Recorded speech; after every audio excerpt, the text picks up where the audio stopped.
because of their actuations, lalong pinanindigan na ng mga miyembro ng new majority. Tawagin na yung 18 mga dating sundalo, yung mga retirado o resigned na sundalo. Tinatawag na weaponization of the law against their political enemies, against the opposition, ay dahil sa pagnanakaw, sa sobrang kasakiman ng ating mga leader. Miski sila, inaamin nila na ang realidad, no, ay hindi kayang kunin ang 16 na boto para mag-convict. Sila nag-umpisa. Kung sila nag-umpisa at talagang seryoso sila, matagal nang nakulong. Siguro kalahati ng buong kongreso nakulong na. Dadagat ang Dito News Update. Yung bagong development ngayong araw din, yung schedule po ng resumption ng flood control probe, June 4. Ngayon pong darating, Huwebes ba yata yan? O Miyerkules? So, this coming week. Huwebes. Anong tingin mo dyan, sir? Sabi po ni Tito Sen, hindi pwede. Hindi pwede yung subcommittee dahil hindi pa yan approved ng committee. And by the way, ang chair ng subcommittee, si Senator Rodante Marcoleta po. Yun na nga Dahil sa mga pinaggagawa nitong minority senators, yung mga pag-walk out nila, yung pagbalandra nila, at kuminsan pati yung mga masasakit na salitang pinagsasasabi nila kontra sa new majority, nagkatikisa na, no? Dati si Senator Pia Cayetano ang elected na chairperson. She is still the chairperson. Pero ngayon, gumawa ng subcommittee specifically for the flood control scandal. At ang mamumuno dyan ay si Senador Rodante Marcoleta, na alam naman natin, allergic ang palasyo at allergic ang mga korap, no? Yung mga saksakan ng sakim dito sa ating pamahalaan. Pag si Rodante Marcoleta na ang chairman ng subcommittee na yan, no? So, kung siguro, kung hindi ganyan ang minoriya, no? Yung 11 at hindi sila ganyang wika nga yung pinakikita nilang asal ay hindi masyadong kontraryan, masyadong kinokondena yung new majority, hindi siguro umabot sa ganyan. So, ang nangyari ngayon ay mas mabigat ang magiging taga-usig ng flood control scandal. Opo, sir, ano sa tingin nyo yung pakakaabangan ng taong bayan? Kasi Huwebes pa yung flood control probe. Meron pa tayong Lunes, Martes, Miyerkules. Marami pa pong mangyayari. Okay. Kung ang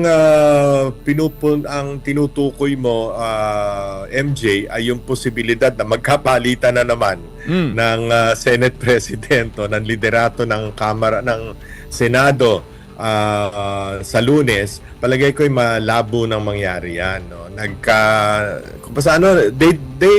Because of their actuations, yung new minority, because of their actuations, lalong pinanindigan na ng mga miyembro ng new majority yung kanilang yung kanilang stand, no? Tikisa na ito kaya yan ang nangyayari. Palagay ko tuloy yung June 4 na Blue Ribbon Committee hearing at sana panawagan ito ng palagay ko halos lahat ng ating mga kababayan, panawagan na tawagin na yung 18 mga dating sundalo, yung mga retirado o resigned na sundalo na pilit na pinagtatakpan ng NBI, ng Senado nung nakaraan, no? Ayaw nilang marinig ang salaysay ng mga ito patungkol doon sa mga libo-libong maleta na punong-puno ng pera, ng bilyon-bilyong pera, no? Yun ang hinihintay ng taong bayan. At mabuti naman, saludo ako kay Senate President Alan Cayetano at ginawa niyang priority yaang pagbukas na muli ng hearings ng Blue Ribbon Committee. Opo, sir, bago lang ulit si Partner Admar. Tingin mo, sir, may papakulong lahat ng mga taga Cayetano majority bago po ang flood control investigation ngayon pong Huwebes? Kasi ngayong araw may nagpiyansa na po si Senator Jinggoy at may mga iba pang kaso na hinaharap itong mga kasama niya sa mayorya. Pwede nilang gawin 'yan, ano? Actually ginagawa na nila, no, yung tinatawag na weaponization of the law against their political enemies, against the opposition, against even media, yung mga nagpapahayag lang ng kanilang damdamin at kanilang opinyon, ano, 'di ba? Kinakasuhan din. Lahat na lamang ng kumokontra sa administrasyon ay kinakasuhan. Pero unang-una, Admar, MJ, lagi ko nga sinasabi do sa mga kaibigan kong senador sa New Majority, meron tayong Diyos na nakikita ang lahat, no? At pangalawa, meron tayong taong bayan na galit na sa sitwasyon ng ating bansa. Nagpupuyos na ang kanilang damdamin, no?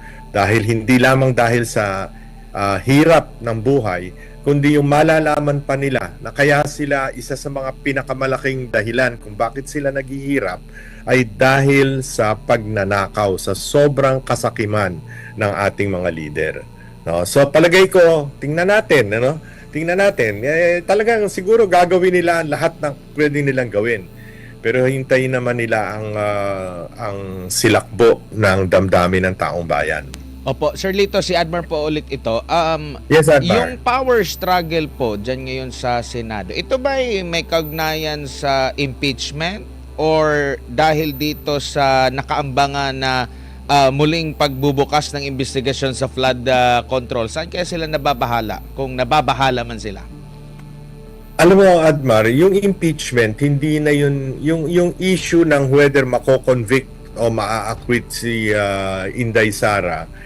Miski na yung mga kalaban ni Inday Sara, miski na yung tinatawag nating die-hard Duterte haters, yung mga sa kanilang pananaw, mas basta't sa Duterte, walang ginawang tama yan at dapat mawala yan sa takip na sa balat ng lupa, no? Miski sila inaamin nila na ang realidad, no, ay hindi kayang kunin ang 16 na boto para mag-convict kay Inday Sara. So, hindi yan ang punto de vista nila. Ang kanila lang gusto ay i-demolish ang reputation at integridad ni Vice President Inday Sara. Yun lang. In the hope na bababa ang kanyang mga numero para vulnerable na siya pagdating ng 2028. Pero awa ng Diyos, hindi ganun na nangyayari. Ang nangyayari, lalong nananalig ang tao kay Vice President Inday Sara. So, given that, kung yun ang ating predicate, ano ang dahilan kung bakit talagang ganitong pilit na gusto nilang mapalitan na muli ang liderato ng Senado? Yun ay yung Blue Ribbon Committee hearings. Yun ang pinaka-importante. Sapagkat pag talagang kinalkal mo ang surface ng mga ebidensya at inalam mo talaga kung yung mga testimonya na mahalaga, yung mga ebidensyang mahalaga ay iyong maisiwalat sa taong bayan in the full light of day, wika nga, talagang yun ang kinatatakutan ng kasalukuyang administrasyon. Pero kanilang pinagmamalaki na sa kanila nag-umpisa yung paglaban sa korupsyon. Bakit pipigilan nila yung pagbubukas nitong Senate Blue Ribbon Committee investigation? Admar, lumang tungtugin na yun. Sila nag-umpisa. Sila nag-umpisa. Kung sila nag-umpisa at talagang seryoso sila, matagal nang nakulong. Siguro kalahati ng buong Kongreso nakulong na at marami pang iba, yung mga leader, yung mga cabinet members na involved dyan, no? Siguro nakulong ng lahat yan kung seryoso sila. Kitang-kita naman ng taong bayan na talagang pinagtatakpan nila ang katotohanan dahil aabot sa kataas-taasan siguro. Pero hindi po ba nagamit na nila kung sinisiraan nila ang isang Duterte? Di ba nagamit na nila yung ganyang klaseng formula, Sir Lito? At hindi ito naging matagumpay? Hindi naging matagumpay dahil nakikita naman natin sa survey ratings, no? Pero existential na yan wika nga, no? Para sa kanila, hindi nila matanggap dahil nga sa dami ng mga pang-aapi, sa dami ng mga abuso na kanilang nagawa, No, hindi nila maubos maisip papaano na pag si Inday Sara ang naging pangulo. Papaano na kung sila naman ang usigin at may karapatan naman at matuwid namang sila usigin, no? Tingnan mo yung ginawa nila kay Pastor Apollo, 'di ba? Kibuloy. 'Di ba yung nagpupuyos ang damdamin ng mga taga Davao at ang mga milyon-milyong mga adherents ng KOJC dahil do sa ginawa yung inhumane hindi ba? Miski si Presidente Marcos Sr. hindi ganun no? So ngayon, ewan ko, lahat natapos yung ginawa nila kay Pangulong Rodrigo Duterte, bagamat alam nila na napaka-popular ni Pangulong Duterte, no? At yung basta mo na lang kikidnapin ang isang dating pangulo, mag-80 anyos na actually. 80 years old na nga last di ba? Hindi ba? I mean, para sa Pilipino, yung simpatya lalong umigting.